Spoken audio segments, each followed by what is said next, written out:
Salut à tous, ici Michael, j'espère que vous allez bien. On se retrouve aujourd'hui pour la suite de cette formation consacrée au logiciel Blender. Alors aujourd'hui, le but, ça va être vraiment de vous faire comprendre les matériaux PBR avec l'importation d'une texture. Donc non pas comme la dernière fois, une texture générée par Blender, mais quelque chose qu'on va importer, donc trouver par exemple sur Internet ou créer nous-mêmes. Le but, ce sera, dans la prochaine vidéo, de créer le bois que vous avez sous les yeux. Donc j'aurais pu directement passer à la création de ce matériau-là. C'est pas très compliqué. On télécharge les textures, on les relie. Je suis sûr que vous aurez été capable d'obtenir exactement le même résultat que moi, mais j'aimerais bien vous faire comprendre ce qui se cache derrière, parce qu'une fois que vous avez compris les PBR dans Blender, vous avez compris le fonctionnement du PBR dans tous les logiciels de 3D qui utilisent ce fonctionnement-là, à savoir de nos jours 95% des logiciels qui proposent le rendu réaliste. Donc aujourd'hui, on va utiliser deux textures que j'ai créées moi-même avec Photoshop, pardon. Donc celle-ci, qui est un carré composé de blanc et de noir, et celle-là, pareil, du noir et blanc, mais avec une grayscale, c'est-à-dire une échelle de gris, un dégradé qui soit linéaire ou radial, pour voir comment ces textures peuvent influer sur les matériaux, comme vous avez ici. Donc là, c'est un objet unique avec un seul matériau. J'aurais pu découper mon maillage et dire, à gauche, tu as le matériau A, à droite, tu as le matériau B.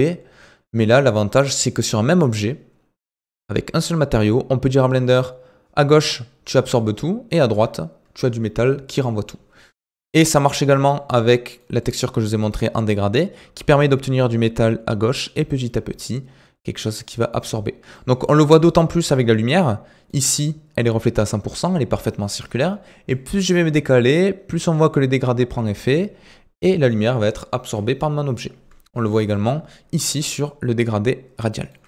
Donc pour ce faire, j'ai rajouté deux plans, avec chacun un matériau bien distinct les uns des autres, et je vais pouvoir commencer l'importation de mes textures. Alors, pour mon premier matériau, je vais importer deux textures, à la fois la noir et blanc, et le 1 et le 0, pour vous expliquer un petit peu comment ça fonctionne. Alors, il y a deux manières d'importer une texture dans Blender. La première, qui est la plus commune, c'est de faire Shift A, Texture, comme on avait fait la dernière fois, et cette fois-ci, Image Texture. Et là, je peux faire Open, chercher mon image et l'ouvrir. Mais il y a une manière encore plus rapide. Parce que là, si vous devez importer 6 textures, à chaque fois faire Shift A, Image, bon, ça va être un petit peu galère. La manière la plus rapide, c'est celle-ci. Je peux ouvrir l'Explorer de Windows, je peux prendre mon image, je peux faire un drag and drop, et ça me l'importe automatiquement. Petit inconvénient de cette technique, qui sera, je pense, corrigé par la suite, si je sélectionne plusieurs images et que je les importe, il ne crée pas automatiquement plusieurs importations, donc ça bug un petit peu. Alors je vous conseille de les faire une par une. C'est un petit peu long, mais c'est toujours plus court que de faire un Shift A, Image, voilà. Donc, aujourd'hui, je vais utiliser cette texture-là pour ce matériau, en sachant qu'il y a du noir à droite et du blanc à gauche. Petit rappel, dans Blender, on a du Principal BSDF. Alors ceci, c'est quoi? C'est quelque chose qui va nous permettre de convertir nos textures en matériaux. Voilà. Et on a donc des entrées. Lui, il attend différents types de valeurs. On a des valeurs jaunes. Les valeurs jaunes, c'est quoi? C'est tout simplement une couleur. Donc si j'y envoie du bleu, il va me l'afficher en bleu. Très bien. On a des valeurs justement bleues, les pastilles bleues, les entrées, qui sont un petit peu particulières. C'est des formats d'images spéciales, comme par exemple le normal mapping. Et on a, très important, ces petites pastilles grises, qui sont des valeurs numériques. La plupart du temps, entre 0 à 1, à une exception près, il me semble, on va dire que c'est du 0 à 1, pour faire simple. Donc là, j'ai dit à Blender, tu m'affiches ceci. Ok, je vais mettre celle-là plutôt. Vous avez vu qu'il y a une petite différence entre ces deux textures. Quand je les ai importées, automatiquement Blender a trouvé que là il y avait de la couleur, donc il a mis Color Space en sRGB, donc standard RGB Display Space exactement, RGB qui signifie Red, Green, Blue, c'est les trois couleurs qui nous permettent en les mélangeant d'obtenir les autres couleurs. Bon, je ne vais pas vous faire un cours sur ça. En gros, le RGB c'est les couleurs, et lui il a trouvé automatiquement que mon image en noir et blanc c'était du non-color. Alors ça permet quoi? Ça permet de convertir les couleurs en valeurs numériques. Et ça, comment ça marche? Comment ça marche en 3D? Quand c'est noir, c'est du 1, et quand c'est blanc, quand c'est noir, pardon, c'est du 0, et quand c'est blanc, c'est du 1. Voilà, donc du noir, c'est du 0%, du blanc, c'est du 100%. C'est pas plus compliqué que ça. Ici, on a du gris, donc bien sûr, il y a un entre-deux, c'est graduel. Si on a du gris, ça peut être du 0,5, du 0,4, etc. Donc Blender, il le convertit automatiquement si vous mettez en non-color, donc ça, c'est l'avantage. Ce que je vais faire, c'est que je vais mettre uniquement à titre indicatif la couleur ici. Je vais mettre du métallique à 100% pour le début, pour vous montrer. Et maintenant, je vais relier ceci. Alors là, à votre avis, qu'est-ce qui va se passer? Sachant que la roughness, je peux la mettre entre 1 et 0, mais je peux la changer sur tout mon objet. Donc moi, j'aimerais bien dire à Blender, ok, à droite, je veux qu'elle soit à 0 et à gauche, je veux qu'elle soit à 1. C'est pour ça que mon image, à droite, elle est bien à 0 et à gauche, elle est bien à 1. Donc si je relis ça à la roughness, il va bien me dire, ok, j'ai mis mon image sur mon objet, j'ai capté qu'à droite, c'était du noir, donc je te mets automatiquement la roughness à 0 et à gauche, elle est blanche, donc je te mets la roughness à 1.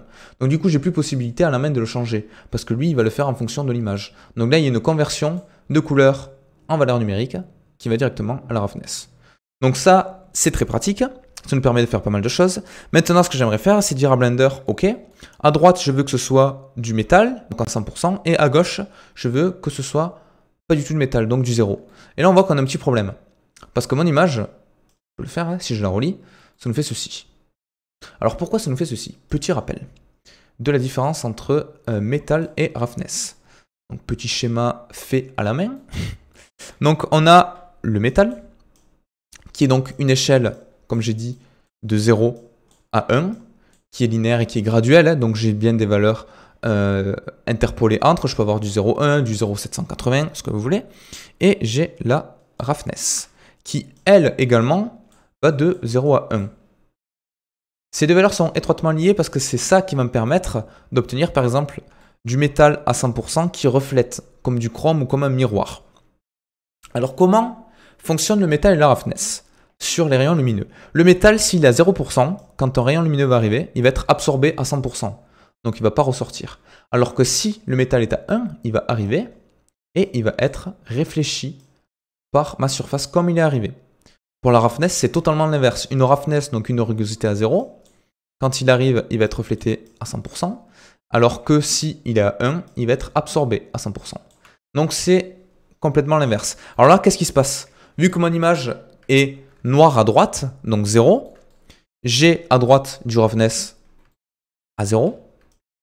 Donc je viens de tout refaire à mesure, vous allez bien comprendre. Donc ça reflète tout. Mais j'ai également du métal à 0. Donc ça absorbe tout. Donc j'ai à droite en fait un plastique qui renvoie de la lumière. J'ai une roughness à 0 et un métal à 0. Donc c'est pas bon. Moi ce que je voudrais en fait c'est avoir une roughness à 0 effectivement, mais un métal à 1. Donc c'est-à-dire l'inverse. Pour ce faire c'est pas compliqué. Il y a deux manières.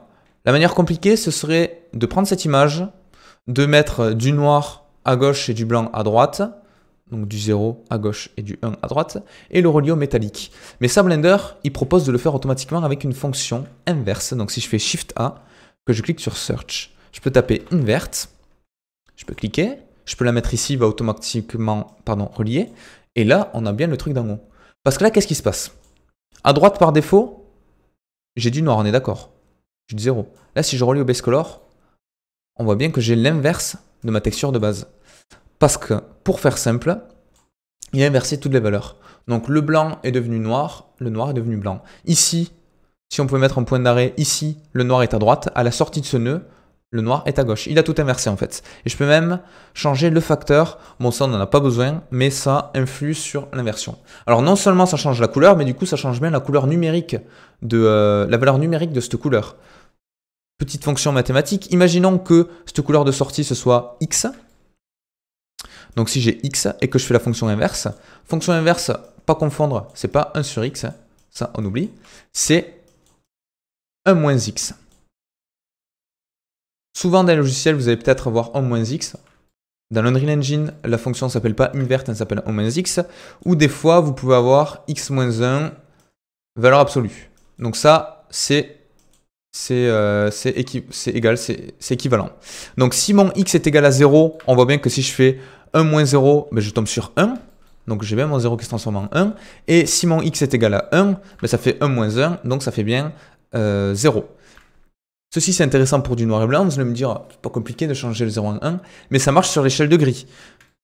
Et ça va être intéressant du coup pour le dégradé qu'on va voir juste après. Si j'ai une valeur de x qui est égale à 0,8 par exemple, si je fais 1 moins 0,8, je vais bien avoir 0,2, donc ça va bien inverser.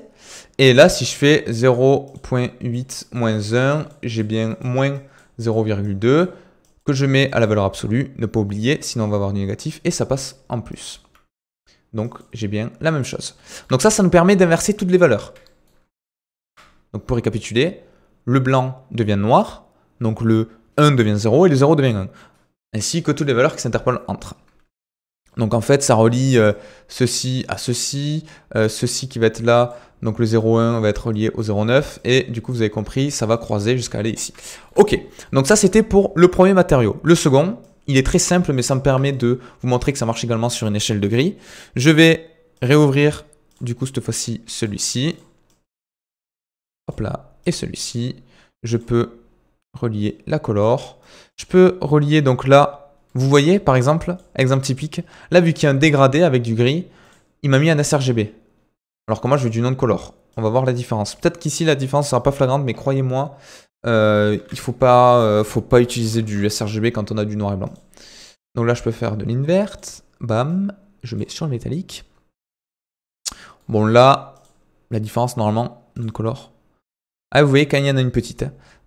Il y a une petite différence entre le non-color et le sRGB. Alors là, je ne saurais pas vous l'expliquer, mais toujours utiliser du non-color. Sinon, en fait, c'est la conversion qui s'effectue pas correctement. Et donc là, j'ai bien du métallique à 100% à gauche avec une roughness à 0 et à droite selon le dégradé. Donc là, c'est pareil, hein, ça marche pareil que ça, sauf qu'au lieu de... C'est un petit peu plus complexe parce qu'au lieu de changer le noir en blanc et le blanc en noir, quand j'ai du gris qui est plus blanc, il va être un peu plus foncé. Donc en gros, le point que j'ai ici, il va être ramené ici. Il inverse tout. C'est pas plus compliqué que ça. Et ça va nous permettre, grâce à différentes textures, d'obtenir ce que vous avez sous les yeux. Donc vous allez voir, c'est les textures qu'on va prendre d'Internet. Mais je jugeais important de comprendre ce qu'il y a derrière. Donc j'espère que vous avez tout compris. C'est pas facile, hein. C'est beaucoup des valeurs numériques. Il faut se dire qu'en gros, pour faire un récapitulatif général, Blender peut prendre en entrée des textures que ce soit en couleur, donc uniquement pour diffuser une couleur visuellement, et pour les valeurs numériques, il attend d'une échelle de gris allant de 0 à 1, 0 étant le noir, 1 étant le blanc, et en fonction de cette texture, il va lui-même ajuster ce curseur indépendamment, pixel par pixel, en fonction de la texture. C'est pas plus compliqué que ça. Donc voilà, j'espère que vous avez tout compris, et je vous dis à tout de suite pour la texture sur matériau de bois. Ciao.